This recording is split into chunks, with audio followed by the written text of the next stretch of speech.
I'm saying, only nigga I like that you had one of your drops is Hog. That's it. That's the only nigga I like. Hog, yeah, a couple of niggas that's alright. Hog, but Shotti just a roach. Shotti and Cracks, they belong together, you heard? Cracks don't fuck with Shotti. Yeah, but Cracks won't steal from you though, you know that? That's the thing. Fuck with Shotti. Cracks will not fuck with Shotti and his roach shit. Cracks is right, but Hog won't do nothing. Hog won't steal. Huh? I said Hog won't steal from nobody. Nah, Hog ain't no fucking thief. Hog would take it before he steal it. I was about to say, except 6ix9ine. Hog would take that shit before he steal it, bro.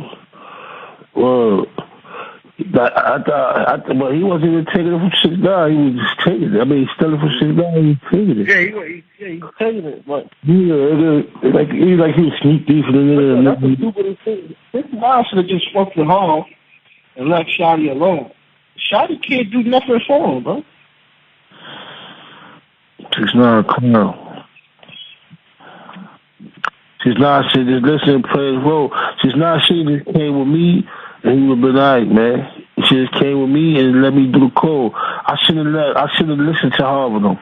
I should have let her, but see, that came from my own. That came from me not knowing how to accept weird niggas, you know? Niggas, I don't know how to accept them. If I just would have accepted that little nigga from the door, because he looked so weird and gay, bro. Like, I couldn't do it, bro. I couldn't bring my body that y'all niggas just fucking with me. Nah, mother, get that nigga out of here. Like, I'm like, man, nah, I can't fuck with this nigga, blood. Couldn't really embrace the nigga properly. He seen I wasn't really fuck with him like that. He like, this nigga don't really fuck with me. Shotti was making him feel like he was his brother or something.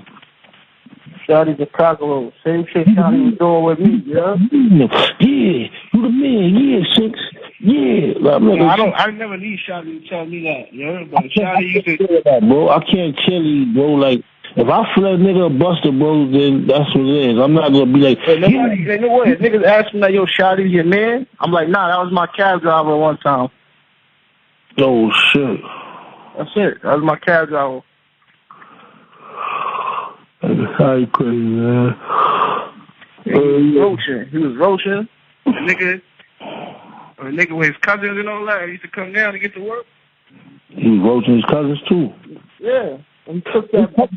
He tried to say he was going to go see them. Disappeared with it. These motherfuckers, they fucking with him again. They be back around him again because they think he's good. Yeah. I tell you, he's going to book him again. That's where he be at his cousin's studio. Fuck that nigga, I don't know.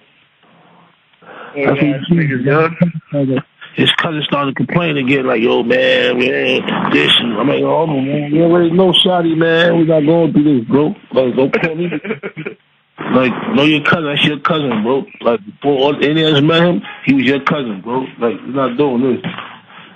You're not going to act like you, like niggas know him better than you, niggas. Your cousin, motherfucker. The niggas was bringing in some money too a little bit now and then when they used to come through, you heard? Yeah, his cousin, right? They used to come through. Sometimes when shit was slow, that shit used to help me too, you heard? Nah, they was tap dancing on lava. Nah, they was. They was borrowing like 200, 300 at a time. That's what you're gonna check it out now. Listen, man, is there such thing as honor among thieves? Because the more and more I keep hearing about the street code and you got to be loyal to your guys. If you're in a gang, you got to ride for your homies. To some people, you got to be more loyal to your fellow gang members than you got to be to your girl, then you got to be to your family, then you got to be to the people that you probably provide for. Now, when you then think about their loyalty to you, do you really think that a bunch of niggas, just because y'all waving the same flag or y'all repping the same set, they're just eternally loyal to you? Now, let's go to the 6ix9ine case, because I just heard the audio tape. The audio tape is Mel Murder and some guy named Christian Cruz on the phone discussing 6ix9ine's and Shotti relationship. They're basically saying that Shotti's a cockroach for basically making 6ix9ine feel like he's that guy, but they're also saying that he's a shiesty motherfucker. They're basically saying that 6ix9ine should have went with other people in the gang to have as a right-hand man. Keep in mind, the whole beef that kind of erupted, that kind of fractured 9 Trey, was because 6ix9ine picked Shotti over Harv and over other individuals. Now, this is why I'm saying people are clearly extorting him. And it was extortion. Whether, of course, he wanted the benefits of like claiming a set or not, you basically hear Mel say, yeah, Harv, he don't steal, he just take it. Okay, basically saying he's not taking your money without your knowledge underneath the table on some stealing stuff. He's just taking it, okay? And again, when you think about where someone is just taking your earnings or taking money from you seemingly by force or by other means, seems like what we call extortion. Okay, but you could tell there was probably a mist of jealousy floating in the air because what 6ix9ine was doing in terms of him being very close to Shotti made other people uncomfortable or they were a little bit jealous. Why does he get right next to the money guy? Why it's not us? Why? Listen, I would have been me if I would have embraced somebody as weird as him and who acted like him. Again, for whatever reason that made Shotti embrace 6ix9ine, clearly it helped put him in the position that got him the whatever benefits that he felt he got, okay? Now, I'm talking about cars. I'm talking about, of course, now trying to launch a brand, Treyway Entertainment. All those were the benefits of being the right-hand man of 6ix9ine. But for everybody else, they weren't just sitting there all happy. They were all saying, damn, shit, I should have been closer. Man, they brought this nigga around. I could have been the one who was doing all of that. Again, it's interesting not how they're talking about 6ix9ine, because it's clear that nobody respected 6ix9ine from the jump. But the way how they're talking to Shotti, keep in mind, Mel Murder was just on a goddamn wiretap with Shotti before, kind of discussing plans on how to deal with 6ix9ine. So that's in the future. But before they get to that point, they're discussing 6ix9ine and they're discussing Shotti, and they're not really speaking too highly of Shotti. Imagine the people that you might have to go do decades for in prison. They think you a cockroach, a slimy ass nigga, basically, okay? Again, if this is how you're being discussed, if this is how these conversations are going, are you willing to put your life and your freedom and, to be honest, the possibility of decades on the line because of these guys when these conversations don't seem to be on the up and up? Okay, again, is there a code, an honor among thieves? Because people keep telling me there's a street code.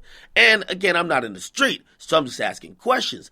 Because if a dude is in the streets where you have to do all type of grimy things, why, when it comes to saving your own ass when you get caught, you then want to prioritize other people or not throw people under the bus? Now, I'm not saying it don't happen, because it definitely happens. A lot of people, quote unquote, stand tall. But from a lot of times what I've been seeing, people are all about that all for one and one for all type of energy until they're in that situation. Also, you know, the loyalty that comes with it, when you see how they're constantly all snaking each other and they're constantly going back and forth. Maybe it's just something where, like, even if y'all have problems, I just deal with it in the street. But you wonder what true loyalty could be in those situations. It just don't seem too right to me, okay? What do you guys think? Because I look at all this and I'm like, yeah, these are the guys that, love you, and these are the guys who are riding for you. They think you're a cockroach. They think you're only a check. They just want to, like, finesse you. They're basically saying you should have came over here because they could have got more money. It's nothing about love. It's nothing about care. It seems just money-driven. Maybe I'm wrong, but from the wiretaps that's played in court, you hear people basically just angling whatever way they can to make more money. And from that, it seems parasitic. It seems like everybody who likes to act like a gang is some brotherhood, and if you're in a gang, you have to be this complete brotherhood. Yeah, it looks like that might not be all true. Nobody's going to tell you the part that, yeah, now that you're making money, they're extorting. Nobody's going to tell you the part that, yeah, they're saying you're in a gang, but they still look at you as a very weird dude who they don't accept, and you're just a paycheck, okay? It's interesting, but what do y'all think, man? Get in the comments, make sure you guys like them, subscribe to ROACH Akademiks. More and more wiretaps are coming out, and this is where you're going to get them. It's more Akademiks. Make sure you guys stay locked and tuned to my channel.